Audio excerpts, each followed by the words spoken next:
Bismillahirrahmanirrahim. Alhamdulillahilladzi azzaza man ta'azzaza bi'izzatihi wa ahana man ta'azzaza bighairihi. Ashhadu an la ilaha illallah wahdahu la syarika lahu fi mamlakatihi wa ashhadu anna sayyidana Muhammadan abduhu wa rasuluhu safwatu khalqihi. Allahumma salli wa sallim wa barik ala sayyidina maulana Muhammad wa ala alihi wa sahbihi wa dzurriyyatihi wa atba'ihi ila akhiril abad. Amma ba'd. Yang kita hormati dan kita muliakan para habaib dan para ulama, muhibbin, hadirin hadirat rahimakumullah. Puji syukur setinggi-tingginya kita haturkan kehadirat Allah Subhanahu wa ta'ala atas limpahan taufik hidayah dan inayahnya, sehingga kita pada malam ini kembali dapat berkumpul bertemu di majlis yang penuh berkah dan rahmat ini.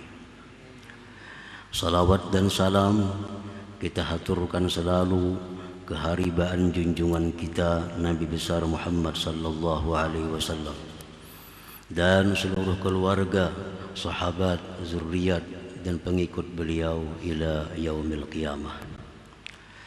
Para muhibbin rahimakumullah, al-hikmatu tsaminatu wal 'ishrun ba'dal mi'ati tsaniyah minal hikamil 'ataiyah.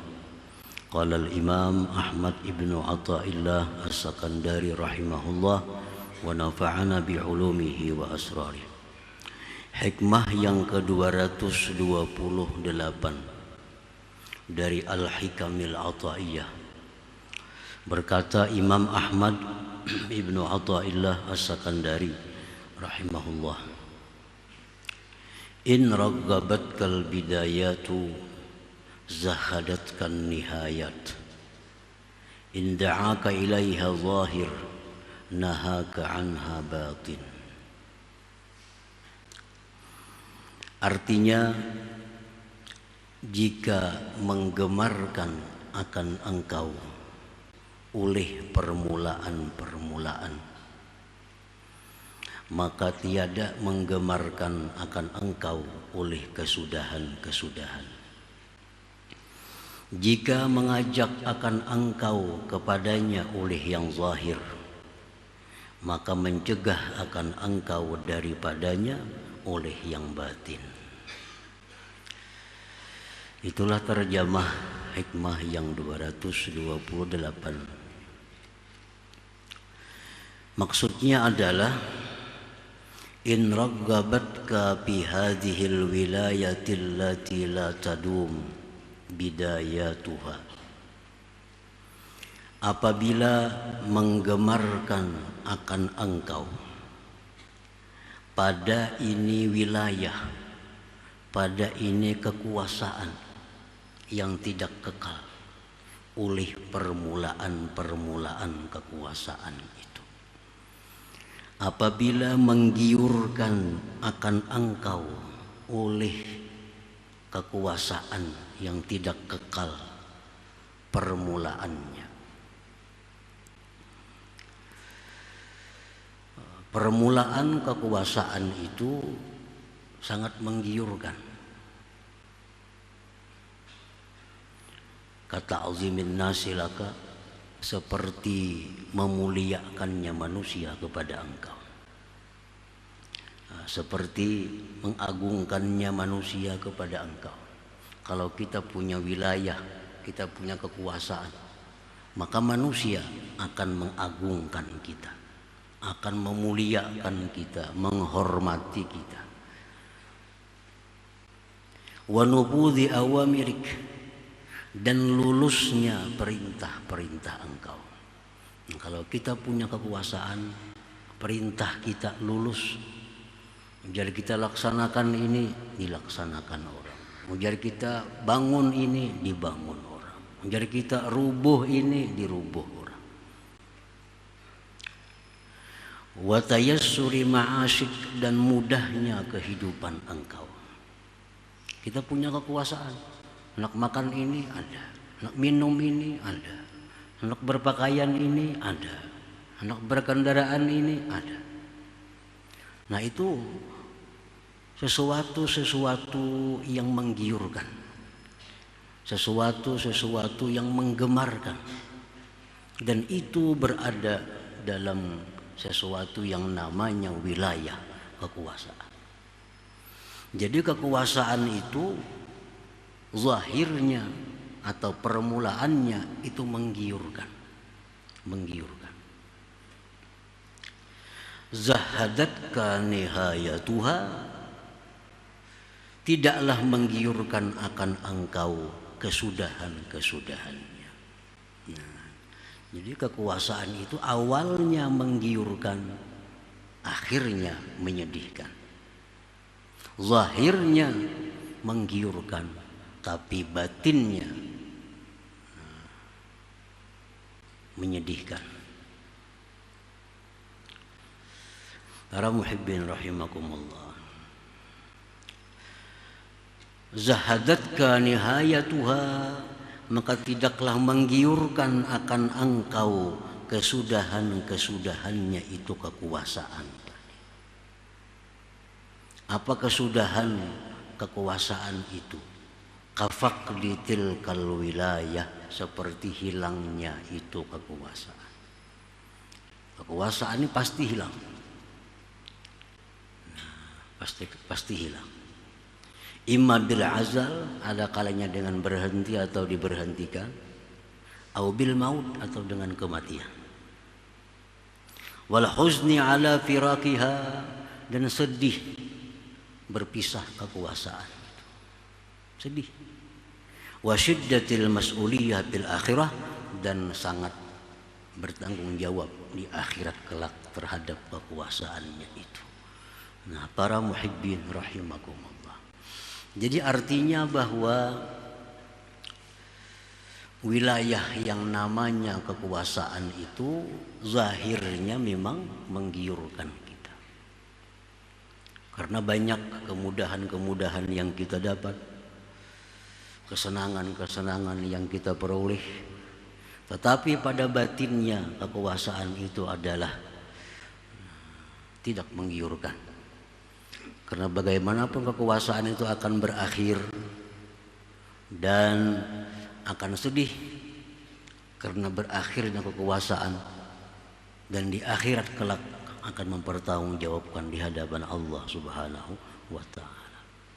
Jadi kalau kita mencari kemuliaan dengan kekuasaan, maka itu adalah sesuatu hal yang dianggap keliru, dianggap yang salah.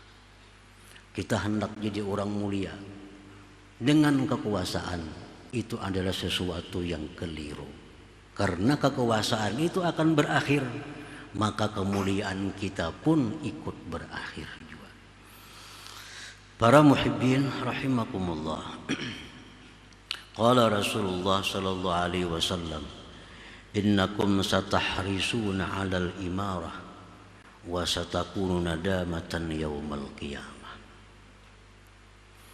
Ujar Nabi kita bahwasanya kalian itu ingin mendapatkan kekuasaan, dan bahwa kekuasaan itu akan menjadi penyesalan engkau di hari kiamat. Nah ini ya maksudnya, permulaannya zahirnya menggiurkan, tetapi batinnya, ujungnya akan menyedihkan. Qala Rasulullah sallallahu alaihi wasallam, awwaluha malamah wa thaniha nadamah wa thalithu adzabun yaumal qiyamah illa man adal wa kaifa ya'dilu ma'a qaribi. Rasulullah bersabda lagi, yang namanya kekuasaan itu permulaannya adalah celaan. Di tengah-tengahnya itu penyesalan, dan ujung-ujungnya adalah azab di hari kiamat. Illa man adal, kecuali orang yang adil. Kecuali orang yang adil. illa man adal, kecuali orang yang adil. Kalau dia adil, maka tidak akan ada azab hari kiamat tentunya. Wa kaifa ya'dilu ma'a qaribih? Rasulullah bersabda, bagaimana dia bisa adil dengan keluarganya? Bagaimana bisa adil dengan keluarganya? Wa kaifa ya'dilu ma'a qaribih? Para muhibbin rahimakumullah. Wa qala Rasulullah sallallahu alaihi wasallam, ma min ummati ahadun waliya min amrin nasi syai'a lam yahfazhum bima yahfazu bihi nafsah illa lam yajid raihatal jannah. Tidak ada dari umatku seseorang yang memegang satu wilayah kekuasaan, dia tidak menjaga rakyatnya dengan sesuatu yang dia jaga dirinya, melainkan dia tidak akan mendapatkan bau surga. Artinya ini seorang penguasa, dia hanya menjaga dirinya, menjaga keluarganya, menjaga kelompoknya, tapi kadang menjaga rakyatnya. Nah, orang seperti ini kadang akan dapat bau surga pada hari kiamat. Ukuran adilnya seorang penguasa itu, ukuran adil seorang penguasa itu adalah bahwa dia jaga rakyat seperti dia jaga dirinya sendiri. Itu adil. Adil ini terlalu sulit ukurannya. Adil itu relatif. Orang-orang yang menang biasa dia menganggap adil. Tapi orang-orang yang kalah menganggap itu keputusan kada adil. Adil itu relatif. Tapi ada standar keadilan. Standar keadilan itu apabila seorang raja itu menjaga rakyatnya sama dengan menjaga dirinya sendiri, itulah raja yang adil. Ini yang dimaksud ya Nabi, illa man adal, kecuali orang yang adil, yang selamat. Nah, para muhibbin rahimakumullah, hadal wa'id ala man waliya wilayatan wa ja'alaha fursatan litanfidhi syahwatih wa la ya'dilu biha. Ini ancaman-ancaman, peringatan-peringatan Rasulullah sallallahu alaihi wasallam kepada para pemimpin. Ini ancaman-ancaman ditujukan kepada orang yang memegang satu kekuasaan, dia jadikan kekuasaan itu kesempatan untuk meluluskan hawa nafsunya dan dia tidak adil padanya. Nah, jadi ada ancaman-ancaman tentang orang yang berkuasa. Orang yang berkuasa masuk dalam neraka. Orang yang berkuasa akan gugur di Siratal Mustaqim. Orang yang berkuasa akan dipasung. Itu ancaman-ancaman ditujukan kepada orang yang berkuasa yang tujuannya untuk meluluskan hawa nafsunya, mengumpulkan kekayaan sebanyak-banyaknya tanpa memperdulikan penderitaan rakyatnya. Nah itu. Para muhibbin rahimakumullah. Jadi kalau semuaan penguasa itu diancam. Penguasa-penguasa itu banyak yang dijamin Allah masuk surga. Seperti Abu Bakar Siddiq radhiyallahu anhu. Ini penguasa. Umar bin Khattab radhiyallahu, ini penguasa. Utsman bin Affan radhiyallahu anhu, penguasa. Sayyidina Ali bin Abi Thalib karramallahu wajhah, penguasa. Ini penguasa-penguasa yang sudah dijamin oleh Allah masuk ke dalam surga. Artinya bahwa kekuasaan itu kada identik dengan ancaman, dengan neraka. Orang-orang yang bisa menggunakan kedudukannya dengan baik, dia akan masuk kelompok sahabat yang 4 tadi. Nah, tapi orang-orang yang menggunakan kekuasaannya untuk hal-hal yang negatif, nah, dia akan masuk di dalam ancaman yang disampaikan Rasulullah sallallahu alaihi wasallam. Nah, para muhibbin rahimakumullah. Nah, adapun pemimpin-pemimpin yang menjadikan wilayah itu, kekuasaan itu sebagai amanah. Nah, dia dapat kekuasaan ini dianggapnya bukan kesempatan, tapi ini amanah. Dan dia jadikan itu kekuasaan alat li khidmatil ummah, alat untuk berkhidmat kepada umat. Dan dia adil pada kekuasaan itu. Nah, maka ini imam, ini pemimpin bimaqamin rafi' indallah subhanahu wa ta'ala. Ini orang pada kedudukan yang tinggi di sisi Allah subhanahu wa ta'ala. Jadi orang menganggap bahwa kekuasaan itu amanah. Amanah, bukan nikmat, bukan nikmat. Jadi salah besar orang yang dapat kekuasaan itu lalu sujud syukur. Salah besar. Salah besar. Ini kekuasaan bukan nikmat, ini amanah. Kalau nikmat itu mudah disalahgunakan. Tapi kalau amanah artinya beban. Nah, orang-orang yang adil itu orang yang menganggap kekuasaan itu amanah. Nah, dia gunakan kekuasaannya sebagai alat untuk berkhidmat kepada umat. Ada yang rumah rusak bisa dibangunakannya. Ada orang yang kadang mampu obat, dibiayainya berobat. Ada orang kadang mampu sekolah, digratiskannya sekolah. Nah, ini kekuasaan dijadikannya alat untuk berkhidmat kepada umat. Bahwa bimaqamin rafi' indallah. Nah, ini orang di tempat yang tinggi di sisi Allah subhanahu wa ta'ala. Para muhibbin rahimakumullah. Rasulullah SAW bersabda, ahabbun nas ilallah yaumal qiyamah wa adnahum minhu majlisan imamun adil. Manusia yang paling disukai oleh Allah pada hari kiamat, yang paling dekat daripada Allah pada hari kiamat itu imamun adil, pemimpin yang adil tadi. Pemimpin yang adil.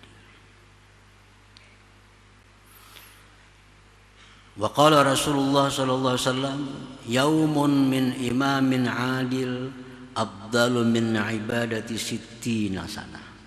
Satu hari kerja dari pemimpin yang adil itu pahalanya sama dengan ibadah rakyat 60 tahun. Ini si pemimpin ini dia bekerja dengan adil. Dengan adil. Nah, satu hari dia bekerja dengan adil, nilai pahala yang diberikan Allah sama ibadah rakyat 60 tahun. Nah, ini pemimpin-pemimpin yang adil. Rasulullah SAW menyatakan sab'atun yuzilluhumullah bi zillihi yauma la zilla illa zilluh, imamun adil. Ada 7 golongan manusia yang dinaungi oleh Allah pada naungannya, pada hari tidak ada naungan selain naungan Allah.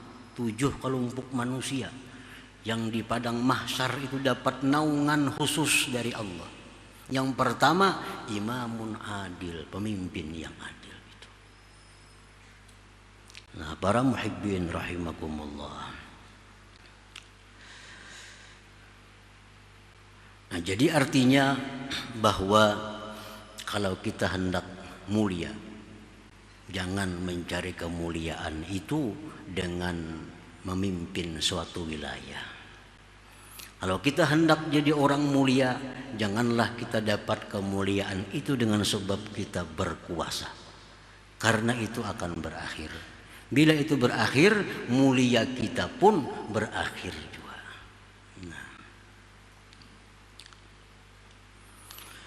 Wa in raggabatka fil izzah allati la tadum kal mal zahadatka nihayatuha li faqri tilkal izzah wa huzni firaqiha wa tulil hisab yaumal qiyamah.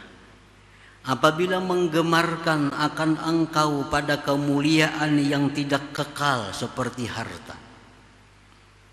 Nah, harta itu pada awalnya, pada zahirnya menggiurkan. Lalu setiap orang ingin mulia dengan berharta. Karena berharta akan mudah menunaikan hajat, akan mudah meluluskan kehendak, akan banyak mempunyai pengikut. Nah, karena dia berharta. Zahadatka nihayatuha, maka tidaklah menggemarkan akan engkau kesudahannya kemuliaan dengan harta. Lifaqdi tilkal izzah wa husni firaqiha wa tulil hisab yaumal qiyamah, karena kemuliaan dengan harta itu pasti berakhir dan sedih berpisahnya, dan di akhirat akan lama dihisab oleh Allah Subhanahu wa ta'ala. Jadi keliru juga kalau kita hendak mulia dengan harta. Keliru kalau kita hendak jadi orang mulia dengan harta. Karena harta pasti habis, harta pasti berakhir. Berarti kemuliaan kita pun akan berakhir juga. Dan tentu akan sedih, ditambah lagi di akhirat akan banyak pertanyaan Allah Subhanahu wa ta'ala kepada kita tentang harta, dari mana kita dapatkan, kemana kita menggunakannya. Para muhibbin rahimakumullah, qala Rasulullah sallallahu alaihi wasallam, yadkhulu fuqara'u ummatil jannah qabla agniyaihim binisbi yaumin wa dhalika 500 'am. Rasulullah bersabda, masuk orang-orang fakir umatku ke dalam surga sebelum orang-orang kaya mereka setengah hari akhirat. Dan itu adalah 500 tahun dunia. Ini sama, orang kaya, orang miskin, penyembahyangnya sama, takwanya sama, baik akhlaknya sama, taatnya sama, mati. Nah, orang miskinnya terdahulu ke surga 500 tahun pada orang kaya. Kenapa sebabnya? Karena ini orang kaya akan banyak tanggung jawabnya di hadapan Allah tentang harta-harta yang dia miliki itu. Nah, kan banyak tahu orang miskin besi rumah kada, mengontrak rumah, misi kendaraan kadada, besi kabun kadada. Apa tanggung jawabnya? Kada banyak tanggung jawabnya di sisi Allah. Nah, kalau orang kaya ini walaupun dia ahli ibadah, tetap dia tanggung jawab yang banyak di sisi Allah. Di mana dapat harta itu? Bagaimana cara menggunakannya? Nah, kemana aja menghabiskannya? Satu persatu harta ditanyai oleh Allah, dan itu makan waktu 500 tahun. Jadi orang-orang miskin sudah bersenang-senang di surga, orang kaya masih sibuk di padang mahsyar mempertanggungjawabkan kekayaannya itu. Nah, jadi harta itu pada zahirnya manis, tapi batinnya membuat kita susah di akhirat terutamanya.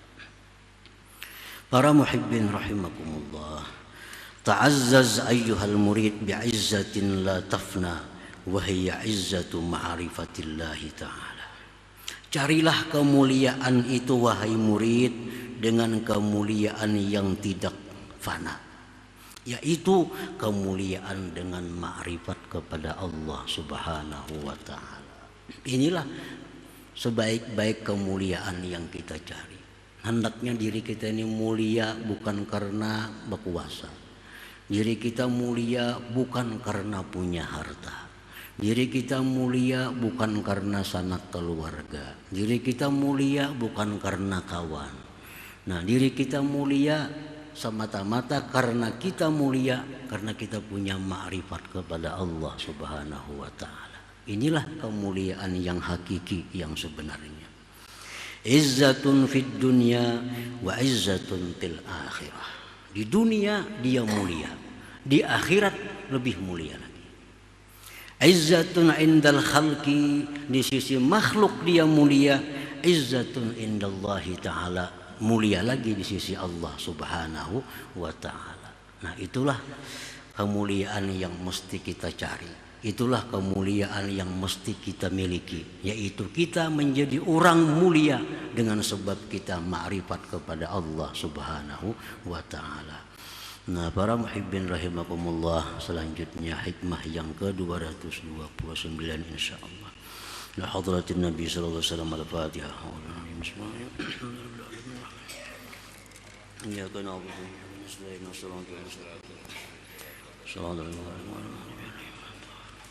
يا الله بها يا الله بها يا الله بحسن الخاتمة يا الله بها يا الله بها يا الله بحسن الخاتمة يا الله بها يا الله بها يا الله بحسن الخاتمة ويا الرجل منه شفاعة صلوا عليه وسلموا تسليما اللهم صل وسلم